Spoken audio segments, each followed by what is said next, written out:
Sindh Tajir alliance کے وفد کی کمشنر کراچی حسن نقوی سے اہم ملاقات۔ تاجروں کو درپیش مسائل پر تفصیلی تبادلہ خیال، کاروباری سرگرمیوں میں حائل رکاوٹوں کے خاتمے اور شہری مسائل کے حل کے لیے مؤثر اقدامات کی یقین دہانی۔ کراچی رپورٹ۔ سید عبدالقدیر شاہ۔ سندھ تاجر الائنس کے چیئرمین شریف میمن کی قیادت میں تاجروں کے ایک اعلیٰ سطحی وفد نے کمشنر کراچی حسن نقوی سے اہم ملاقات کی، جس میں کراچی کی تاجر برادری کو درپیش مسائل، کاروباری سرگرمیوں میں حائل رکاوٹوں، ٹریفک کی بد انتظامی، تجاوزات، صفائی ستھرائی، پارکنگ اور دیگر شہری مسائل پر تفصیلی تبادلہ خیال کیا گیا۔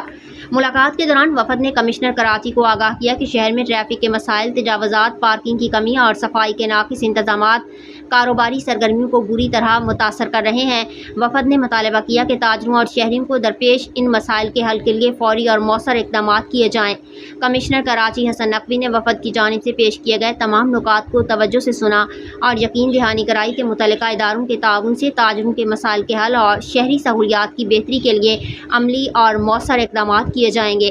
تاکہ کاروباری سرگرمیوں کو مزید فروغ مل سکے۔ ملاقات میں سندھ تاجر الائنس اور مختلف تاجر تنظیموں کے عہدیداران بھی شریک تھے، جن میں سندھ تاجر الائنس کے senior vice chairman Abdul Rahman Khan, vice chairman Muhammad Aslam Khan, general secretary Shakeel Memon, joint secretary Abdul Rahman Jafrani, Lyari کے صدر عبدالقادر، انجمن تاجران سینٹرل کے صدر Hussain Qureshi, Karachi gems and jewellers manufacturers کے نائب صدر یاسین قریشی، بولٹن مارکیٹ تاجر اتحاد ایسوسی ایشن کے senior vice chairman Awais Nawaz, vice chairman Aamir Gul, Bolton market artificial jewellery market کے صدر Nadeem Memon, senior vice chairman Habib Raza, vice chairman Jamil Sheikh, general secretary Ubaid Khan اور ایڈوائزر محسن میمن شامل تھے۔ وفد نے کمشنر کراچی کا تاجروں کے مسائل سننے، مثبت رویہ اور مکمل تعاون کی یقین دہانی پر شکریہ ادا کرتے ہوئے امید ظاہر کی کہ کراچی کی تاجر برادری کو درپیش مسائل جلد حل کیے جائیں گے، جس سے شہر میں کاروباری سرگرمیوں کو فروغ ملے گا اور معاشی ماحول مزید بہتر ہوگا۔